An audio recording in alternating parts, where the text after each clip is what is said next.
Bizning Uylar Development kompaniyasi Alfraganus savdo majmuasi hududidagi tijorat binolarini sotuvga qo'ydi. Shu munosabat bilan poytaxtimizda tashkil etilgan tadbirga tashrif buyurganlar video taqdimot orqali loyiha bilan yaqindan tanishib, uning afzalliklari haqida ma'lumotlarga ega bo'lishdi.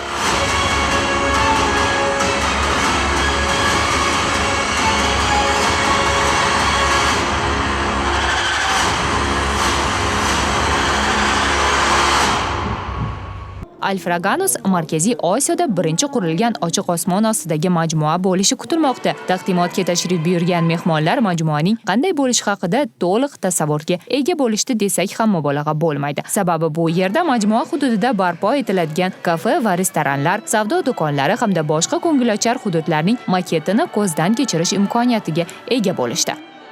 Bu Markaziy Osiyodagi eng katta loyiha, ya'ni ochiq osmon ostidagi Mall Alfraganus loyihasida 507 ta do'kon mavjud. Ularning maydoni esa 32 kvadrat metrdan 3244 kvadrat metrgacha bo'ladi.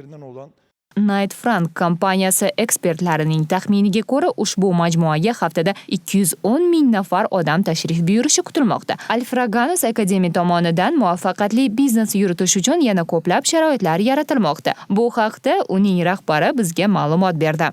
Alfraganus loyihamizni birinchi o'rinda o'zini konsepsiyasi bilan ajralib turadi. Ya'ni bunaqa konsepsiya hali O'rta Osiyoda kuzatilmagan. Bu ochiq mall tipidagi konsepsiya hisoblanadi va bu orqali biz O'zbekistonga yangilik kiritish maqsadida shu proyektni boshlayapmiz. Alfraganus proyektimizda Alfraganus Akademiya yo'nalishi faoliyat yuritadi. Bu yo'nalishda biz investorlarga tayyor arenda biznesini taklif qilamiz. Ya'ni sotilayotgan do'konlarimiz o'zini tayyor arendatorlar bilan birga bo'ladi va investorlar uchun bu juda ham qulaylik yaratadi. Alfraganus loyihamizni 11 gektar maydonda joylashgan. Tadbir juda qiziqarli bo'ldi. Hattoki Urban Group va Union Space binolarining ilk ijaraga oluvchilari bilan hamkorlik to'g'risida memorandumlar ham imzolandi.